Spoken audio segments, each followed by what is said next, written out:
ഞങ്ങൾ ഇന്നലെ പ്രധാനപ്പെട്ടതായിരിക്കുന്ന സ്ഥലങ്ങളിൽ മുഴുവൻ പോവുകയും രാവിലെ ഈ സംഭവം നടന്ന് പുലർച്ചെ ഈ സംഭവം നടന്ന് രണ്ടാമത്തെ പൊട്ടുമ്പോൾ ഞങ്ങൾ സ്ഥലത്തുണ്ട്. ആ സ്ഥലത്തേക്ക് ഓടി വന്നു. അതോടൊപ്പം പിന്നെ തൽക്കാലം ഒന്ന് വിഡ്രോ ചെയ്ത് പിന്നെ ഞങ്ങൾ എല്ലാവരും കൂടി അതിൻ്റെ ഇവാക്യുവേഷൻ ആളുകളെ അവിടെ നിന്ന് മാറ്റുന്നതിനുള്ള ശ്രമങ്ങൾക്ക് നേതൃത്വം കൊടുത്തു. പിന്നെ ഒരു അപകടകരമായിട്ടുള്ള ഒരു സംഭവം, ഒന്ന് ഇതിൽ ഇതര സംസ്ഥാനത്തുള്ളതായിരിക്കുന്ന തൊഴിലാളികൾ ഇവിടെ വ്യാപകമായി താമസിക്കുന്നുണ്ട്. റിസോർട്ടുകളിൽ, ലയങ്ങളിൽ, അതുപോലെ മറ്റു പുറം ജോലികളിലൊക്കെ ആയിട്ട് ജോലി ചെയ്യുന്നുണ്ട്. അവരുടെ എണ്ണത്തെ സംബന്ധിച്ച ഒരു ക്ലിപ്തതക്കുറവ് നമുക്കുണ്ട്. ഒരു ഇഷ്യൂ അതാണ്. 25 കിലോമീറ്റർ അപ്പുറത്ത് നിലമ്പൂരിൽ വരെ ചാലിയാറിലൂടെ മുണ്ടകൈ മേലെ ഭാഗത്ത് നിന്ന് ഒഴുകിപ്പോയി ശരീരഭാഗങ്ങളും ബോഡികളും കിട്ടുകയാണ്. അപ്പോൾ ഈ നദിയിലുള്ളതായിരിക്കുന്ന ഒരു പരിശോധന, അത് നമ്മളെ സംബന്ധിച്ച് ഒരു വലിയ ടെൻഷൻ ഫീൽ ചെയ്യുന്നതായിരിക്കുന്ന ഒരു പ്രശ്നമാണ്.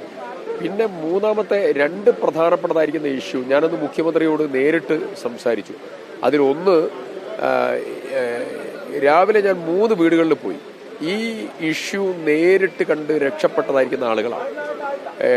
അവരുമായി സംസാരിച്ച വേളയിൽ ഒന്ന് എൻ്റെ കൂടെ പഠിച്ച ഒരു ജമീല എന്ന് പറഞ്ഞ അഡ്വക്കേറ്റ് മുണ്ടകയിലുണ്ട്. അവർ വീടടക്കം സമ്പൂർണ്ണമായി തകർന്നു. വേറെ 2 വീടുകളിൽ പോയി. അവരിതിൻ്റെ ആഘാതം നേരിട്ട് കണ്ട് ആളുകൾ മരിക്കുന്നത്, ജീവന് വേണ്ടി അഭ്യർത്ഥിക്കുന്നത്, വീട് മൂടിപ്പോകുന്നത് ഒക്കെ നേരിട്ട് കണ്ട് 3-ാം നിലയിലും മറ്റുമൊക്കെ പോയി രക്ഷപ്പെട്ടതായിരിക്കുന്ന ആളുകളാണ്. അവർ ഇന്നലെയൊന്നും ഉറങ്ങിയിട്ടില്ല. അവർ മെൻ്റൽ ട്രോമ അവർക്ക് വളരെ ഗുരുതരമാണ്. അപ്പോൾ ഞങ്ങളിന്നിപ്പോൾ DMOയുമായും DHSുമായും വളരെ സീരിയസ് ആയിട്ട് സംസാരിച്ച് ഇന്നു മുതൽ ഈ കൗൺസിലിംഗ് മുഴുവൻ റീഹാബിലിറ്റേഷൻ സെൻ്ററുകളിലും കൗൺസിലിങ്ങിനുള്ളതായിരിക്കുന്ന സംവിധാനം ചെയ്യണമെന്ന് പറഞ്ഞു. അതിൻ്റെ കാര്യങ്ങൾ നീക്കി. രണ്ടാമത്തെ പ്രധാനപ്പെട്ട കാര്യം സമ്പൂർണ്ണ റീഹാബിലിറ്റേഷനാണ്. ആ റീഹാബിലിറ്റേഷൻ പ്രോസസ്സ് നാളത്തെ സർവകക്ഷി യോഗമുണ്ട്, ഉദ്യോഗസ്ഥന്മാരുടെ യോഗമുണ്ട്.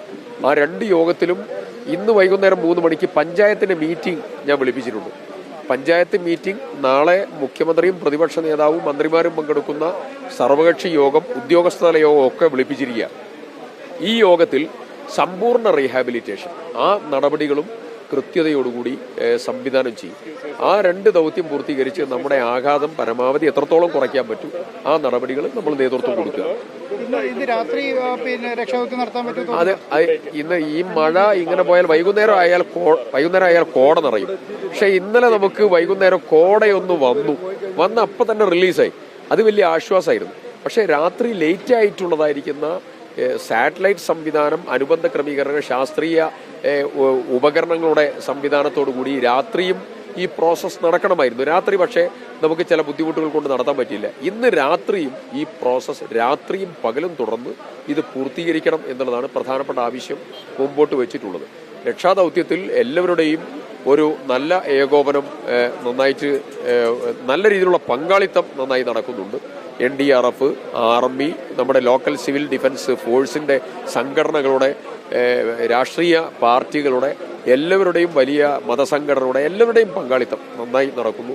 അത് റീഹാബിലിറ്റേഷൻ പ്രോസസ്സിലേക്കും കൂടെ ആ പ്രോസസ്സ് കൃത്യമായി കൊണ്ടുപോവുക എന്നുള്ളതാണ്. നാളെ മുഖ്യമന്ത്രി വരുന്നതോടുകൂടി എല്ലാത്തിനും ഒരു ഏകോപനോടെ വരുമായിരിക്കും. കുറച്ചും കൂടെ നാളെ മുഖ്യമന്ത്രി നേതൃത്വം കൊടുക്കുന്ന മീറ്റിങ്ങോടുകൂടി കുറച്ചുകൂടെ നന്നായി വരും എന്നുള്ളതാണ് പൂർണ്ണമായ പ്രതീക്ഷ.